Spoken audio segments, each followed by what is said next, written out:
6 mistakes that new parents make. So in this video and in my next video, I'm going to be sharing series of mistakes that new parents make. But in this particular one, I'm going to be sharing 6 mistakes with you. So first mistake is expecting a predictable routine too early. Yes, a lot of times new parents are always trying to expect that, oh, maybe your baby fell asleep at a certain time for 2 days and you're thinking, oh, it's a routine already. I'm sorry to bust your bubble. That is not usually the case. So try as much as possible not to make that mistake. It takes a couple of months before your babies settle into a routine. And even at that, it has been reported that some of those routines change as time goes on. So don't expect a routine too early. Then another mistake is assuming that every cry means hunger. So many times you feel like, oh, maybe your baby's crying and you're feeding your baby every time the baby's crying. You have to check. Sometimes it could be discomfort. It could be a wet diaper. It could be that your baby has pooped. It could be that your baby is maybe too hot or too cold. So many other things can cause your baby to cry.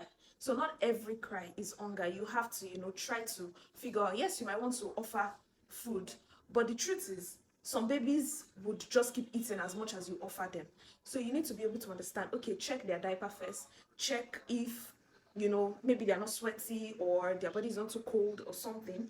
Check for all of those other signs or other things before you can ascertain if it is hunger. You need to be able to understand your baby's hunger cues so you don't always offer food so they don't overfeed.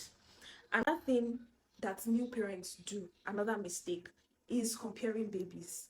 You're comparing your baby with your sister's baby, that's your nephew, your niece, your friend's baby, your cousin's baby, and you're like, oh, this one started walking at this age, this one started doing this at this age, oh, this one eats every hour, this one. Babies are different. Your baby is different. Truth is, even twins are different. Even children of the same mother, they are different. So you cannot, compare your baby with another baby. Babies are different, so you need to be able to understand your baby. The truth is, your baby might, not start crawling when every other baby is crawling.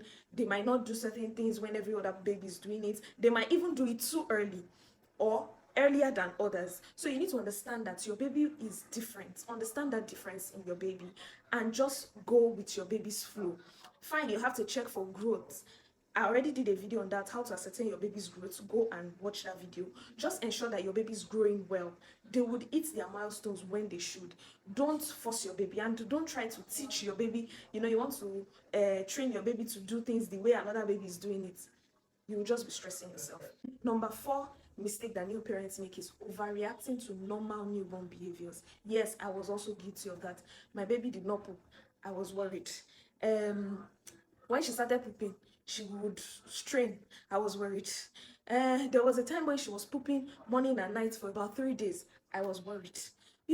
All of those things, we just overreact. You are panicking, you are just stressed and about. Just calm down. Ask questions, talk to people, do your own research, and all of those things. But sometimes some of those behaviors are normal. But when maybe your mother instinct kicks in that something is wrong, still talk to people. Don't overreact. Calm down, find out what is happening, and then you can, seek for help and provide solution to your baby. The 5th thing is trying to keep the house perfectly quiet because your baby is sleeping. You are telling everybody to talk in hushed tones. You are turning off the TV. You are tiptoeing. You are not closing doors. All of those things. Trust me, it's not necessary. Let your baby get used to daytime normal activity noise. At night, you can, reduce the noise and all of that. But you don't need to keep the house quiet because your baby is sleeping or trying to sleep. Let your baby get used to sleeping with noise, with normal household noise. Yes. And then the last one that I'll be sharing in this video is over tiring the baby. Yes, a lot of times some parents get their babies, you want your baby to stay awake for longer because you feel like if they stay awake for longer, then they would sleep longer. Maybe you don't want your baby is trying to sleep in the evening and you're like, oh, no, no, no, don't yet sleep. I want you to sleep at night. You're stressing yourself. If you keep them, they become overtired, they become cranky, they become fuzzy and all of that, and it will not be to your benefit. That thing you're trying to prevent at the end of the day would end up happening. So just let your baby sleep when they want to, let your baby relax when they want to, and you and your baby will be fine. Okay, so I hope that this has helped you and you're not going to make these mistakes. And even if you've made these mistakes, you're going to correct them and you're going to teach other mommies not to make the same mistake again. All right, then, I'll see you in my next video. Do well to like, share, subscribe, and follow and everything. I'll see you.